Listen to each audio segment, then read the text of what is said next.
Praise God for this wonderful opportunity. God gave it to me to share what God has laid on my heart. और मैं परमेश्वर का धन्यवाद करता हूँ कि जो उन्होंने मेरे हृदय में डाला है उसे बांटने के लिए मुझे ये अवसर दिया। God has been teaching me over the last few months, so I want to share on that. और पिछले कुछ बीते महीनों से परमेश्वर जो मुझसे बात कर रहा है, मुझे सिखा रहा है, वह मैं आपके साथ बांटना चाहता हूँ। As all of you must be must aware of that, how I was stuck and it was so much of challenges to return to India. अब जैसा कि आप सभी जानते हैं कि कैसे मैं बाहर अटक चुका था और भारत में लौट कर आना मेरे लिए एक बहुत बड़ी चुनौती के समान था। So before even the lockdown was announced, since long back, we were concerned and we were quite worried how things going to work so that we could come back home. और यहाँ तक कि जब लॉकडाउन नहीं हुआ था उसके पहले से ही मैं चिंता में था कि कैसे हम बातों को आगे करेंगे, कैसे परिस्थितियां होंगी। So God spoke to me through Psalms 46:10. We were on board, me and Niyati, and God spoke to us through this word. और परमेश्वर ने मुझसे वचन संहिता 46 के वचन 10 से बात की और मैं और मेरी पत्नी उस समय जहाज पर थे। So the word says, cease striving and know that I am God. Brother 46 verse 10 no, Yes, correct. Psalms 46:10. चुप हो जाओ और जान लो कि मैं ही परमेश्वर हूँ। Yes. So when this word came to us, I mean, we took a hold of it, thinking back that we don't have to do anything. We have to cease striving, not to do much, और जब हमें यह वचन मिला तब हम रुक से गए और हमने पीछे मुड़कर देखा और कहा कि हमें कुछ करने की ही जरूरत नहीं है, हमें केवल शांत रहने की जरूरत है।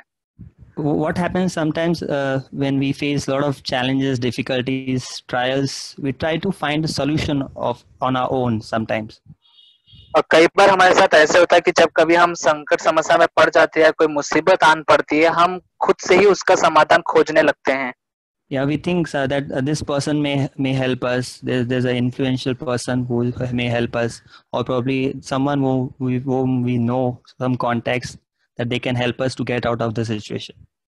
और कई बार हम ऐसा सोचते हैं कि मेरे जो संपर्क का व्यक्ति है जिसे मैं जानता हूँ वह मेरी सहायता कर सकता है, या यह फलाना व्यक्ति है जो मुझे बाहर निकाल सकता है, यह व्यक्ति है जो सामर्थ्य है जो मेरे लिए कर सकता है और इस समस्या से मैं बाहर आ सकता हूँ।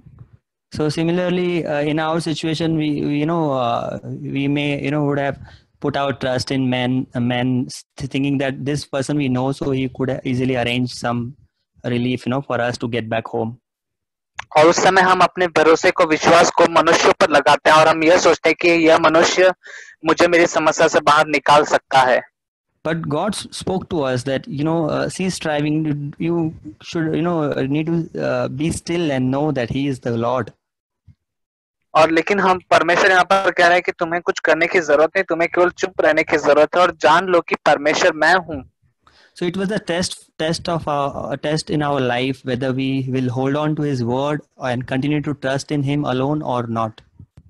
और यह हमारे लिए एक परीक्षा के समान होता है कि जहाँ पर क्या हम परमेश्वर के वचन को पकड़कर थामे रहते हैं और उस पर लगातार भरोसा रखते हैं या नहीं।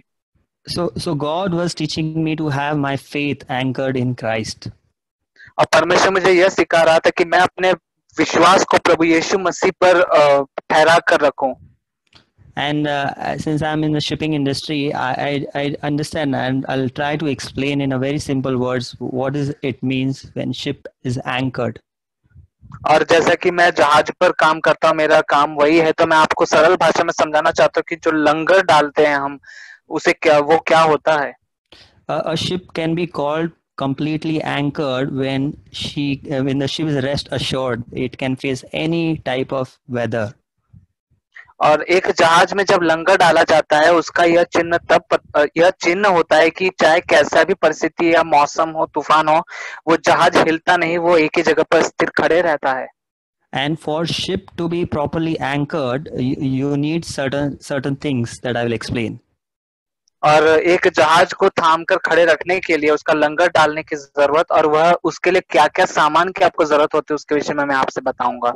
You need a good ground. You need a good seabed first.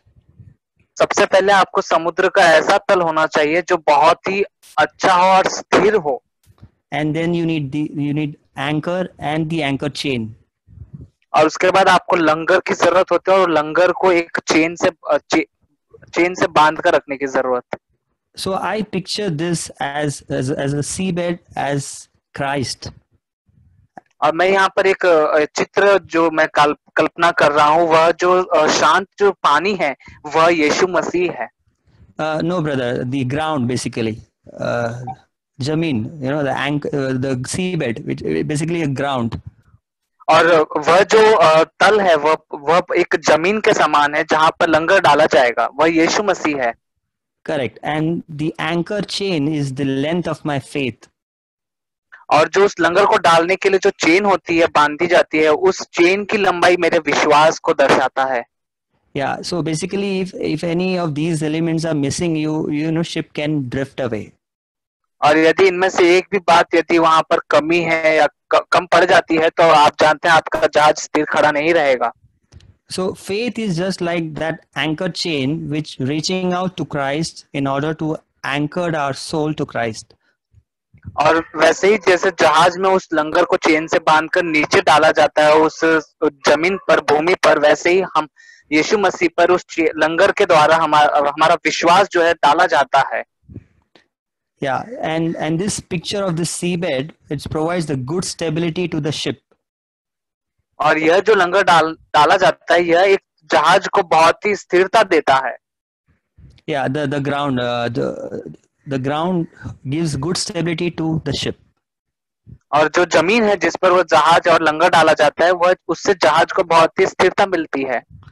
And similarly, the Christ alone can give us, you know, that stability in our life. और केवल मसीह यीशु ही है जो हमारे जीवन में उस जहाज के समान वह स्थिरता हमें दे सकते हैं। You know, so through faith in Christ, we can be anchored. Our soul can be anchored in Christ so much that nothing can shake us. और विश्वास करने के द्वारा हमारा जो प्राण होता है वह यीशु मसीह में पूरी तरह से स्थिर रह सकता है। And God was just teaching me because we were at Anchorage, and the God was just stirring my heart to know that His ground is a solid ground that cannot be shaken. You know, on if I put my faith in Him. परमेश्वर मुझे यही बात सिखा रहे थे, बता रहे थे कि परमेश्वर ही है जो मेरे लिए एक उस जमीन के समान है, और वो मेरे विश्वास को यदि मैं उनके ऊपर रखता हूँ तो वो मेरे विश्वास को कभी हिलने के लिए नहीं देंगे। And to reach out to that seabed, I mean to reach out to Christ, I need to have my faith, you know, continually increasing in Him. You know, that is what I want to say. और मैं यही आपसे कहना चाहता हूँ कि जैसे उस जहाज को स्थिर करने के लिए वो जो जमीन तक पहुंचना चाहिए, वो जमीन की जरूरत, वैसे ही मसीह तक मेरा विश्वास बढ़ते रहना चाहिए लगातार। So Holy Spirit who helps us to be rooted in Christ each day. अब पवित्र आत्मा है वह व्यक्ति जो हमारी सहायता करता है कि हम हर रोज यीशु मसीह में विश्वास में जड़ पकड़ते जाएं। So if anchor is not cast out properly and the anchor chain is not enough, then ship can completely drift away. और यदि वह जो लंगर डाला गया है, यदि वह सही रीति से नहीं डाला गया, या वह चेन जिससे लंगर नीचे छोड़ा जाता है, यदि वह उसकी जो लंबाई वह छोटी पड़ गई तो जहाज कभी भी हिल सकता है। And what happens sometimes if is not just the anchor, which is the first part, and the chain. So only anchor cannot just hold the ship, you know. और हम कह रहे हैं लंगर, और लंगर को चेन से बांधकर जब नीचे छोड़ा जाता है तो केवल अकेला लंगर ही उस जहाज को स्थिर करने के लिए काफी नहीं। And sometimes I also face this challenges that when we anchor, you know, and suddenly there are chances that we drift away sometimes. और मैं यह भी कहना चाहता हूँ कि कई बार हम लंगर डालते हैं फिर भी ऐसी संभावना रहती है कि हम भटक सकते हैं। And the solution to it is just simple. We just release more cable. और उसका जो समाधान है वो बहुत ही सरल और आसान है। आपको केवल उस लंगर की जो चेन है उससे और लंबा करना है। And that cable further touches to the ground and ship could be holded back again. और तब वो हिलता हुआ जहाज जैसे ही वो लंगर की चेन को आप बड़ा करते हैं, लंबा करते हैं, तो वह जमीन के तल में पहुंचता है लंगर, और जहाज स्थिर हो जाता है। So similarly, our faith is like that anchor chain, which needs to reach out to that seabed continually. तो हमारा विश्वास भी यीशु मसीह में उस लंगर और उस चेन के समान है कि हम लगातार उस जमीन पर जो यीशु मसीह उस तरफ हम पहुंचते रहते हैं। Then then any fear, anxiety, or any storm, anything that could come in our life will not, we will not be shaken. और फिर चाहे कैसा ही तूफान आंधी हमारे जीवन में या परिस्थितियां आए, उस लंगर के द्वारा हम हमारे जीवन में स्थिर बने रहेंगे और कोई भी बात हमें हिला नहीं पाएगी। Yeah, we will be able to stand firm, in our faith. और हम हमारे विश्वास के द्वारा हम दृढ़ता से खड़े रहेंगे। And I would like to share, I was struggling to have faith in God. और मैं संघर्ष कर रहा था कि परमेश्वर में मैं विश्वास कर पाऊं और विश्वास में बने रहूं। And due to this lack of faith, many times I would fear and anxiety and I would feel very low.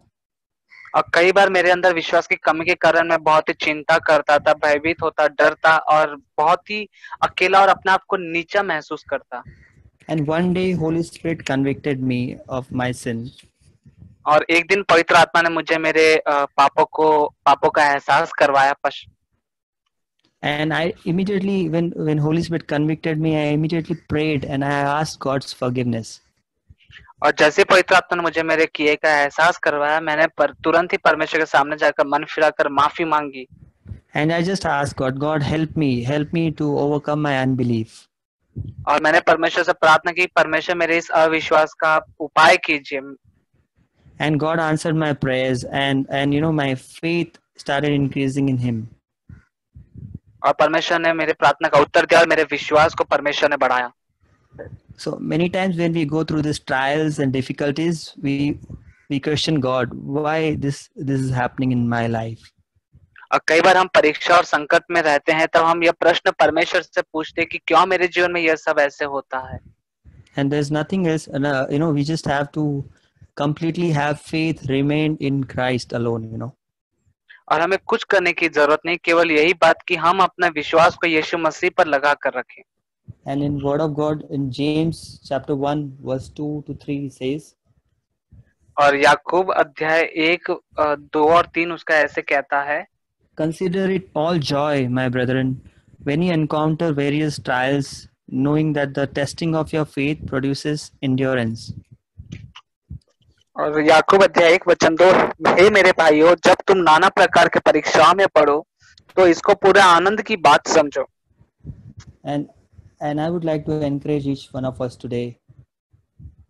और मैं आज आप सभी जो यहाँ पर हम आप में से हर एक को मैं उत्साहित करना चाहता हूँ। May we continue to fix our eyes on Jesus alone. कि हम अपनी आंखों को लगातार यीशु मसीह के ऊपर लगा कर रखें। Yeah, he is the author and perfecter of our faith. क्योंकि वही हमारे विश्वास के कर्ता और हमें सिद्ध करेंगे। We will not be shaken, when we are rooted in God's love. और जब हम परमेश्वर के प्रेम में जड़ पकड़ कर रहते हैं, तब हम डगमगाते नहीं। Yeah, in these days, a lot of people must be struggling with different difficulties and trials, and even we would pray for certain things and we would not see the answers to our prayers. और इन दिनों में हम देख रहे हैं कई सारे लोग जो है वो परीक्षाओं का सामना करते हैं, समस्याओं का सामना करते हैं, और कई सारी प्रार्थनाओं के विषय होते हैं, प्रार्थना करने के बावजूद उसके उत्तर नहीं आते। But God is in control over every situation. लेकिन परमेश्वर इन सारी बातों के ऊपर प्रभुता करते हैं, परमेश्वर के नियंत्रण में है। We have to just cease striving and just know that He is God. और हमें केवल चुप रहने की जरूरत है और जानना है कि परमेश्वर है। Yeah, today we were singing this song on Christ, the solid rock, I stand. और आज हम जो गीत गा रहे थे कि मसीह जो मेरे लिए एक दिव्य चट्टान है जिस पर मैं खड़ा हूँ। That same ground I was talking about, that ground which is in our terms called seabed, that is a perfect ground where the ship can be anchored completely, और मैं इसी चट्टान की बात कर रहा हूँ, जैसे हमने गीत में गाया उस समान, जैसे हमारी भाषा में कहें तो वह जमीन जिस पर जहाज लंगर के द्वारा टिकता है। and this whole entire experience is helping me to rise up and to have faith, and again, increasing that faith in my life. और ये सारी परिस्थितियां जो मेरे जीवन में आई है मुझे सहायता की है मेरे विश्वासी जीवन में मुझे बढ़ने के लिए, मेरे विश्वास को इन परिस्थितियों ने और बढ़ाया है। I thank God for giving me grace to do so, to continue to press on and to hope in Him alone. और मैं परमेश्वर का धन्यवाद करता हूँ कि वो मुझे लगातार अपना अनुग्रह देते हैं कि मैं आगे की ओर बढ़ता चले जाऊं। Thanks. Praise God. परमेश्वर की स्तुति हो। धन्यवाद।